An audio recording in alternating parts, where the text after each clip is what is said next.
এদিকে ঘূর্ণিঝড়ের পূর্বাভাস পেলেই দুশ্চিন্তা শুরু হয় পটুয়াখালীর কলাপাড়ার আন্ধারমানিক নদী তীর ও আশেপাশের বাসিন্দাদের। নদীর বাঁধ উপচে বা ভেঙে পানি ঢুকে পড়ে গ্রামে। স্থানীয়রা জানাচ্ছেন, সিডরের পর অনেক জায়গায় সংস্কার কাজ হলেও হাজিপাড়া থেকে কলাপাড়া পর্যন্ত ঝুঁকিপূর্ণ ২৬ কিলোমিটার বাঁধে আর হাত দেয়নি পানি উন্নয়ন বোর্ড।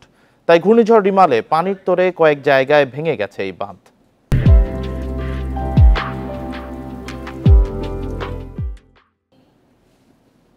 পটুয়াখালীর কলাপাড়া উপজেলার নীলগঞ্জ ইউনিয়নের তাহিরপুর, দৌলতপুর, লস্করপুর গ্রামের পশ্চিমে বয়ে গেছে আন্ধারমানিক নদী। এ নদীর পাশের ২৬ কিলোমিটার বাঁধের বেশ কয়েকটি পয়েন্ট ক্ষতিগ্রস্ত। এর মধ্যে তাহিরপুর ও দৌলতপুরের খেয়াঘাটের পয়েন্ট সবচেয়ে বেশি ঝুঁকিপূর্ণ। তাই যে কোনো প্রাকৃতিক দুর্যোগে সবচেয়ে বেশি ভোগান্তি হয় এসব এলাকার বাসিন্দাদের। ঘূর্ণিঝড়ের খবর পেলেই দেখা দেয় আতঙ্ক। রিমালেও নির্ঘুম রাত কাটিয়েছেন তারা। সেই আন্ধারমানিক নদীর পাশ দিয়ে একটি বেড়িবাঁধ রয়েছে এবং সেই বেড়িবাঁধের বেশ কয়েকটি জায়গায় ক্ষতিগ্রস্ত রয়েছে। এই আন্ধারমানিক নদীর তীরে যারা বসবাস করতেন, অর্থাৎ কূলে যারা বসবাস করতেন, তারা ইতিমধ্যেই বিভিন্ন নিরাপদ আশ্রয় সরে গিয়েছেন। এবারের ঘূর্ণিঝড়ে তাহিরপুর গ্রামে ক্ষতিগ্রস্ত অন্তত ১০০ ঘরবাড়ি। বাঁধ ভেঙে ও উপচে পানি ঢুকছে গ্রামে।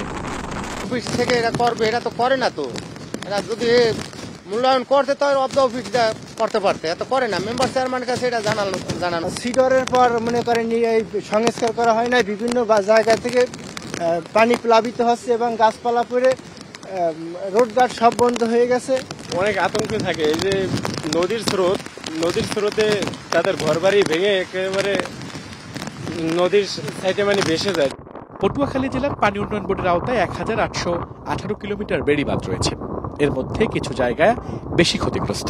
মঙ্গলবার থেকে এগুলো মেরামত শুরু হবে বলে জানিয়েছেন নির্বাহী প্রকৌশলী। ঘূর্ণিঝড় আইলার পরে এটাই সব থেকে বড় ঘূর্ণিঝড়। এখানে অনেক ক্ষতিগ্রস্ত হয়েছে, শুধু ওই জায়গা না, এই জেলায় অনেক জায়গাতে এরকম ক্ষতিগ্রস্ত হয়েছে। তবে আমরা সবকিছুর তালিকা তৈরি করতেছি, খুব শীঘ্রই আমরা এগুলো রিপেয়ার করব। ঘূর্ণিঝড় রিমালের প্রভাবে ভেঙে গেছে কলাপাড়ার নীলগঞ্জ ইউনিয়নের বইয়াতলার বেড়িবাঁধ। এতে পানি ঢুকে তলিয়ে গেছে বিস্তীর্ণ অঞ্চল। আল আমিন হোসেন, ইন্ডিপেন্ডেন্ট নিউজ, কলাপাড়া, পটুয়াখালী।